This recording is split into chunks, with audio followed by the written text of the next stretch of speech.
Good evening. You're watching News 9 Live. I'm Shweta Kothari. Here are the top stories we are tracking at this hour. Indian benchmark indices ended lower today, with the Nifty falling below 26,200 mark and the Sensex dropping 264 points to close under 85,600 mark. Top losers on the Nifty included Power Grid Corporation, Bharti Airtel, HDFC Bank, ICICI Bank and Kotak Mahindra Bank, while BPCL, Cipla, Sun Pharma, Coal India and Reliance Industries were among the gainers. Ola Electric founder Bhavish Agrawal said that the firm is launching around 1,000 on-demand and AI-powered service centres across India today, and added that there would be a quick service guarantee of one-day resolution of service issues. The government has started work on charting out roadmap to bring 100 industrial clusters to life, as per media reports. While the government has announced the creation of 100 industrial clusters in March of last year, work on the scheme is yet to begin. Karnataka unveiled a draft policy aiming to double its count of global capacity centres, or the GCCs, to 1,000 by 2029, creating approximately 3.5 lakh new jobs and generating economic output of $50 billion. The policy offers various incentives, including rent reimbursements, partial patent fee waivers and exemptions from electricity duties based on employee hiring. The Chief Economic Advisor to the Union Government, V. Anantha Nageswaran, today said that the Indian economy is expected to grow at a rate of 6.5 to 7% in the current financial year on a steady state basis.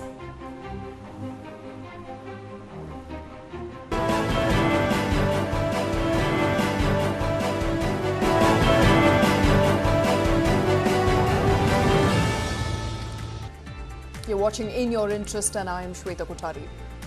There is a flood of initial public offering, or IPOs, on Dalal Street as of 2024, with the average of about 47% returns across all IPOs. Now, so far this year, about 62 companies have mopped up a total of 84,512 crore rupees in the IPO market, the highest since 2021.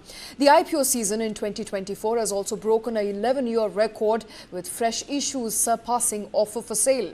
Now, this trend indicates that companies are raising funds for growth and expansion rather than deleveraging. Major IPOs include Ola Electric Mobility, Bajaj Housing Finance and First Cry. The pipeline is also looking strong, with upcoming IPOs from Hyundai Motors India as well as Swiggy expected to hit the market very soon. Joining us on the show is Nishchal Maheshwari, who's a market expert. He's going to make sense of what's happening in the IPO market. Also with me is my colleague Suyash Maheshwari. Suyash, I think I'll begin with you. There is a flurry of IPOs. We're looking at about 62 IPOs with a total of about 84,000 crore rupees raised so far. Yes, Shweta, certainly IPO galore for 2024, and certainly this is typically the case whenever the market is in a bull run, and we are in a bull run. The Indian markets have performed exceptionally well in 2024, and this is despite the geopolitical concerns and concerns about recession in other countries. Indian markets have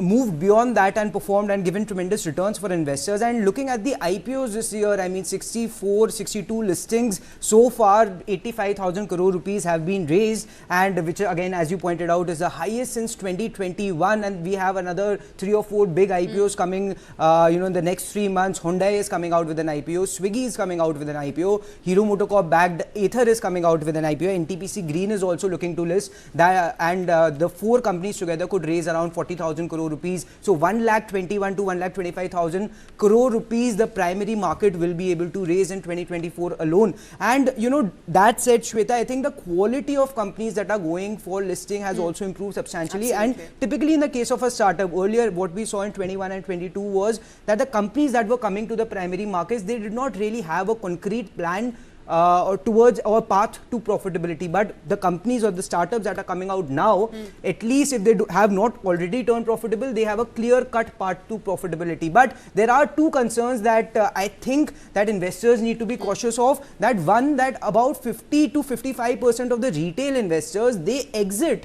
IPOs or that got allotted to them within the first week. So clearly that brings a lot of volatility into the system. And even though if a stock might get listed at about 25 to this year's average is about 49. So if a stock gets listed with a 49% premium for a first few months, we'll see a lot of volatility, and that makes it very difficult for an investor who wants to come into the market and stay for the long run. So caution there for secondary market. For sure. And second, I think is this boom that we have seen in the SME IPO space. I mean, without taking names, there are several companies that have come out and listed in the public in the SME space without having much to show for in terms of earnings or revenue. They'd have one facility and they are raising like hundreds of crores of rupees, and retail investors and qualified institutional buyers, they are lapping up their shares. So that I feel is concerning, because one, we need to understand that SME space is inherently more risky. It is not overseen, or at least the listings are not approved by SEBI, which is the market watchdog. They are approved by BSE and NSE, and the minimum ticket size is 1 lakh rupees.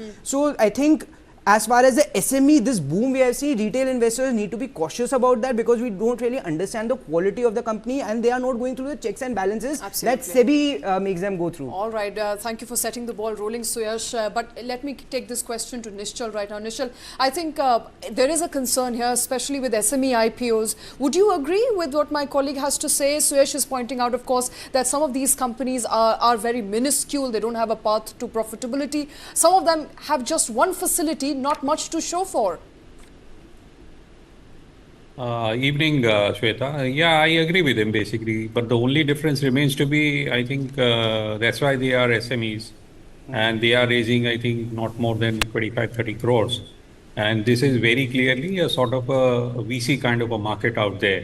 So people who are investing, especially the retail investors, they have to be aware that the risks are much higher than on the larger exchanges listing.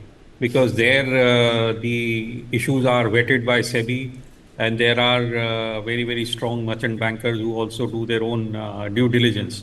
So yes, the risks are much higher, and but that is the way basically the SME exchanges have been planned. But apart from SME IPOs, Nishchal, are you worried about the frenzy in IPOs that we are seeing? We're looking at, of course, substantial gains here for the companies that have listed so far. But should retail investors be worried? So I've been worried about it for the last 6 months, but I think the music is still on. So to me, I think basically the best thing is to play while the music lasts. So yes, you need to be more cautious, try and do your own due diligence basically, and try and invest into quality IPOs. But I think that worry, yes, it continues to remain there, but this wall of liquidity just continues to drive away everything. So play while the music is on. All right. And Nishchal, what do you think about this interesting trend that has just propped up that 54% of retail investors, they are exiting the shares that have got listed within the first week? I mean, that brings a lot of volatility into the system. And what should a investor who's looking at this company for the long term do? I mean, how should they go about investing in companies that get listed, let's say at 50% premium, but because of excessive selling, that listing gains get pulled out very quickly, and investors, at least the long-term ones, are left holding the bag? So two things through it. Basically, I think this volatility, once these HNIs were, that market basically became extinct in the, I think, 4 or 5 years back. There used to be another force basically which used to absorb a bit of this thing. Of the retail selling. So that's why this kind of volatility. But for a long-term investor, it is good only if he wants to hold it and buy more. So then he'll have enough liquidity basically, because each of these small investors basically coming and dumping the stock. But that is, I think, IPO market has become a sort of a lottery only. And people are really cashing it out. Okay. But to compare it with the lottery, I mean, your funds are, it's not like you're losing money, right? If you are not allotted the stock or or you don't get allotment of that particular IPO, you get your principal money back. You get your principal money back, right? Yeah, so I'm saying basically the allotment itself is a lottery. So 1 in 10 or 1 in 20, 1 in 100, that kind of a thing is happening. So that's a kind of lottery basically which people are playing. All right. And I also quickly want to understand, what does that really mean for the secondary market? Because there's a lot of interest, of course, here, incremental flows in primary market. Does that spell some sort of caution for listed stocks? Yes, I think so, basically, because this kind of, if you go back and look into history, every time all these kind of issuances basically has always been very close to the top of the market. You remember 2008, 2013, all of these issuances, large issuances basically always cause this market to top out. And we are now starting seeing basically issues coming in multiple thousand of crores. So I think Hyundai is coming with a 25,000 crore IPO. So I think these are all very close to the tops of the market. One need to be very, very cautious. We have started seeing funds basically which are now almost 15, 17% of their AUM into liquidity, into cash. So I think funds are becoming cautious. People need to be very cautious about at these levels. All right, and speaking about Hyundai, I was reading this very interesting that has come up that in Korea, Hyundai seeks a valuation of about 4 to 5 times of its earnings, whereas the listed peers or the automakers here, they enjoy a valuation of somewhere between 20 to 30, and that is why maybe Hyundai is coming and listing in Indian markets to get that India premium, so to say. And a lot of these Korean companies and Korean family-owned businesses, they might also try to take advantage of that India premium. Do you see that trend happening anytime soon? It has been a trend which has been there for long, Suresh. Basically, if you look at all the MNCs which have got listed in India from 1970s onwards, basically all the India market has always traded at a premium. And there is a reason for that, because the growth is very, very strong in India, because India is an emerging market, and where they are, it's mostly a saturated market. So if you look at it, whether it was in European companies or American companies, all of them were working in a market which was growing at 4-5%, whereas their Indian subsidiary was growing at 15-20. So that's why Indian subsidiaries used to get a huge premium, and they all cashed out. We are seeing similar kind of situation now happening in the Korean companies. So maybe Hyundai is a start, and Samsung, LG. I think there are a lot of Indian companies, Korean companies, which are very big in India. So some of these might get listed in the times to come. All right, and before I let you go, I think the most important question that our viewers have been waiting for, and that is bigger issues that are coming up, including Hyundai. And 4 such issues, 4 such companies alone are likely to raise over 36,850 crore rupees in the market. Should one invest in these IPOs? If you could run us through what your pick of these IPOs is, which is your top pick to begin with, and should one invest or not, or stay away? Is that question for me? Yes, it is for you, sir. Yes. Okay. So I have not done much work on basically whether it is Hyundai or Swiggy, or these are the 2 I know. Other 2 I don't know basically which issues you are talking about. Ather and NTPC. Ather, Ather and NTPC. I think among the 4 of them, basically, if I would have to make a pick, then I would actually go with the NTPC Green, because it's a very well established company. It's getting split out of NTPC. And has a very strong track record. Second is obviously Hyundai, again a very strong company. Then third is Swiggy, basically, because it has already got its peer listed, and though the profitability is not there, but I think that's the way basically I would play. And then the fourth is Ather, basically, because that's a EV market is still very, very in a nascent stage. So that's the way I would play it. But given that I have not looked at it in detail, this is just a very off-the-cuff remark. Okay, so as per your off-the-cuff remark, I want to repeat that. Your top pick will be NTPC, followed by Hyundai, followed by Swiggy, and followed by perhaps Ather. Yes, yes. All right, Nishal Maheshwari, thank you very much, sir, for taking time out. Thank you for joining us on that very important story. We're, of course, talking about the frenzy in the IPO market that is unabating right now. IPOs that have raised over 84,000 crore rupees so far, and many such important issues which are likely to be made public for your uptake in the next couple of weeks and months. But with that, we have run out of time on this segment. We'll be back on the other side.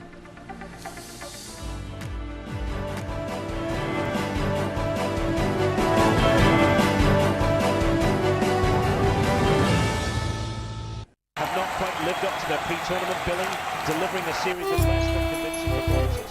With 2 draws and a solitary win. Your son will be Messi. No studies, just football all day. Go, my son, go. Make my face shine through playing football. Not only your face, but also the country's. I will conquer the world by playing football. Come, let's go to Germany! World's largest football talent hunt, News 9 Indian Tigers and Tigresses. In association with DFB Pokal, Bundesliga, BBB and India Football Center. Train and play matches in Europe. Register now and fly to Germany. IndianTigersandTigresses.com.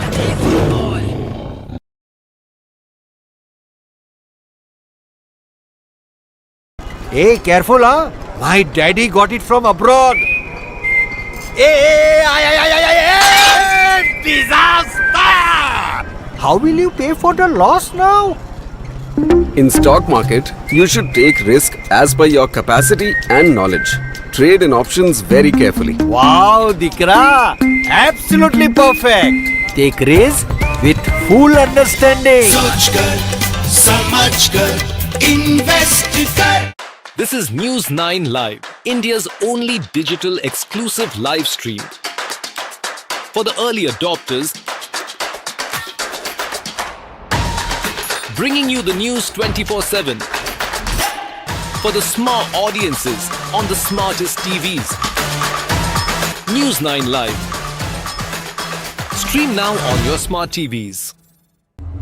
India and Norway have enjoyed traditional ties for last many decades, ever since the diplomatic ties were established in 1947. India is now the most populous country in the world. It's the 5th largest economy. And it's, I believe, also the fastest growing economy. For the Nordic countries, it is really important to contribute to this economic development being sustainable and to support India in the sustainable development goals that they have. This is the diplomat.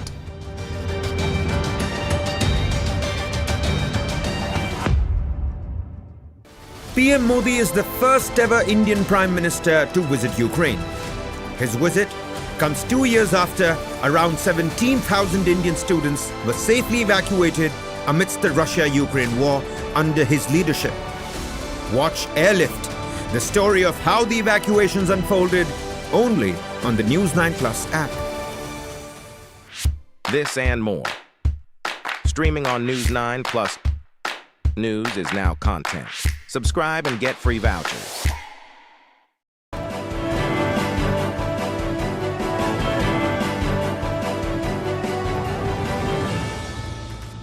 Welcome back. You're watching In Your Interest. I'm Shweta Kothari. The Parliament's Public Accounts Committee, or PAC, has asked for a detailed review of the Securities and Exchange Board of India's accounts for the fiscal year 22-23 and 23-24, according to a report published on Moneycontrol today. Now, this will be the first such scrutiny of market regulators' performance. The media report says that the panel has sought data from Finance Ministry by 27th of September, that is today, and the PAC is also likely to summon SEBI chairperson Madhabi Puri Buch in its next meeting on 4th of October. Now, Congress leader K.C. Venugopal chairs the PAC and comprises members from both the ruling coalition as well as the opposition India bloc. Remember, SEBI is an autonomous body and the Finance Ministry provides it budgetary support, also helps shape the legislative framework for India's securities market. The committee's review of SEBI comes at a time when Madhabi Puri Buch is facing a barrage of allegations, including those levelled by Hindenburg Research of a conflict of interest regarding SEBI's investigation into the Adani Group. And since then, she's been faced with a lot of controversy. But what does the parliamentary committee meeting means for SEBI as well as for Buch in particular? Let's talk about that. Joining us is Subhash Chandra Garg. He is the former finance secretary. Sir, thank you very much for taking time out. Now, this will be what we're hearing. It will be a review, a financial review of the regulator. Is that a cause of worry for SEBI? No, you see, the PSC has jurisdiction to call for the review of the accounts of any of the public sector and undertakings, the government departments, or whoever receives or pays something to the government. So SEBI, as per the SEBI law, there is a provision that the government can provide assistance to SEBI though in practice it doesn't provide because SEBI's earnings itself are much more than what the SEBI requires its expenditure for. There is another angle which is very interesting in the case of SEBI is that the SEBI's income which it earns by way of penalties belong to the government, so that need to go to the government. Then the surplus which the SEBI earns also has been legislated in 2018-19 to be passed in a certain proportion to the government. Okay. Now, whether the government is getting that or not, so that those are the aspects which, from the purely accounting perspective, the PAC can definitely look into it. The other thing which you referred, calling SEBI for a chief for the allegations against her, are not directly related to the PAC's mandate to my mind.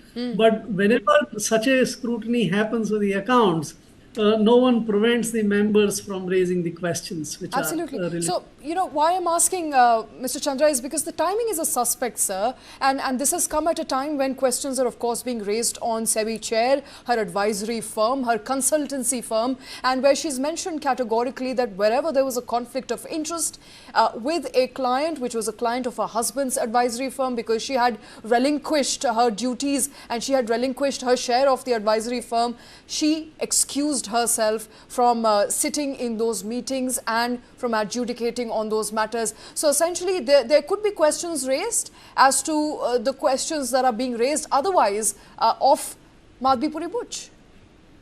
That's quite correct. You see, there is discrepancy in what she said, that she has made all the recusal related recusals and also disclosures which are required. But recently, when in a public RTI kind of inquiry, SEBI officially said that we don't have even the record of recusals made. So while on one, and the disclosures. So while on one hand she has said this, the SEBI officially has refused to sort of either part with it or even confirm that they have the record. So these are the contradictions which the PAC at the time when it reviews account, because she is the chief executive of the SEBI, can always raise questions. And no one can prevent the members from raising any questions which are directly or indirectly related to the performance of SEBI in terms of its accounts, profits and Absolutely. So does that make it suspicious, sir? Because as you rightly pointed out, PSC has never called SEBI earlier. No, see, of course there is this interest which we know publicly, that the Congress and the opposition party wanted her to question, but you can't question her directly. So a way perhaps has been found by sort of questioning the accounts, which legally and constitutionally you can do it.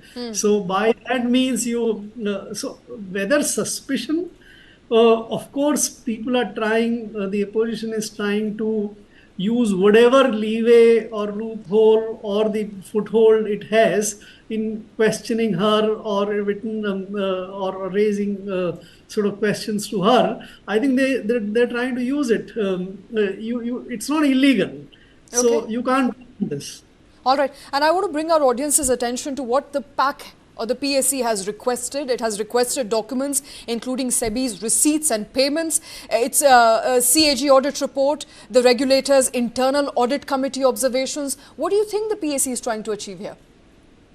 See, this is the standard operating process. Whenever you want to do the accounts related review of any government organization, call for the annual report, call for the annual accounts, call for the auditor's observations, call for the internal audit reports and things like that.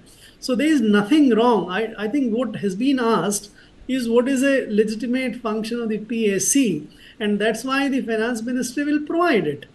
What is not very clear and what is not so clean is what exactly you are going to ask from her, and what your report finally. By the way, PSC's reports are drafted finally by the CAG itself, because CAG services the PSC. So whether CAG will include those aspects which are not related to accounts into the report, I don't think they can refuse to do it. But whether any action would be recommended or those things will be said will be watched very carefully. But obviously the committee, and you remember the BJP related members had questioned her to be summoned by the PSC, and then that is no longer the case. The legitimate way of sort of examining the accounts and calling the chief executive for understanding and examining those accounts is the way found, which is legitimate in my judgment. All right, and it does look like she will be summoned by the PSC on 4th of October, at least that is what we are learning right now. Perhaps more details will come out then.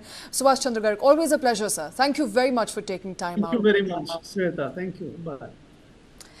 And that's all we have on this show. Thank you very much for watching.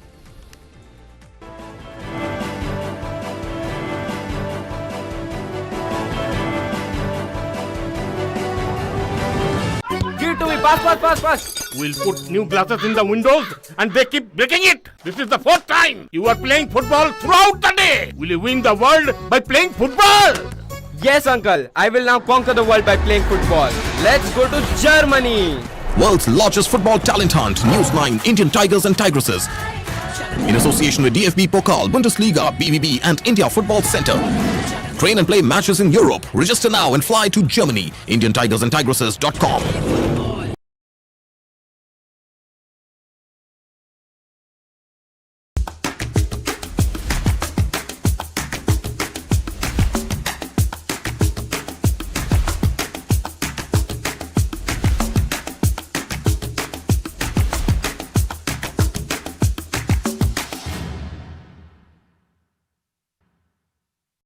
For the very first time in our investigation, we unmasked the killer of Ravindra Matre. In 5G, we have to stand with the world, and in 6G, we have to lead the world. Winning a Grammy was an absolutely surreal experience.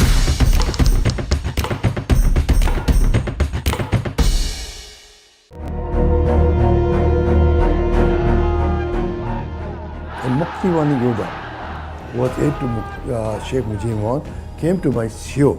I told him that the family of Sheikh Mujib is under captivity of the Pakistani forces. The first lady came with Sheikh Mujib and she embraced me and said, the God, the Allah has sent you to save us.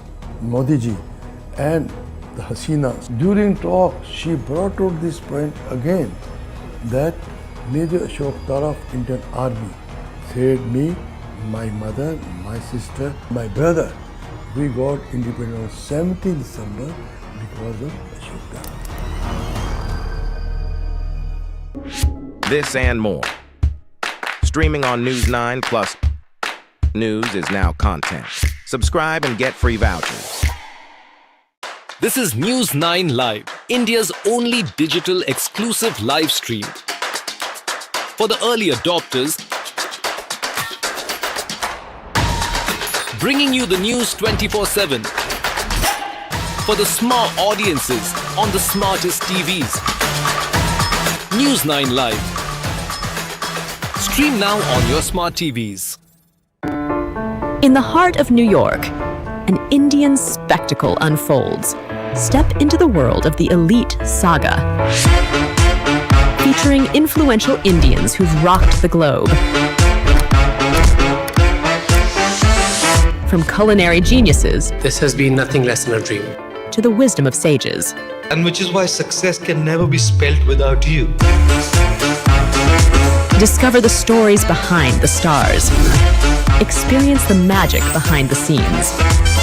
At the first Indian event at the Statue of Liberty. Watch the Elite Saga streaming only on News 9 Plus. Download now.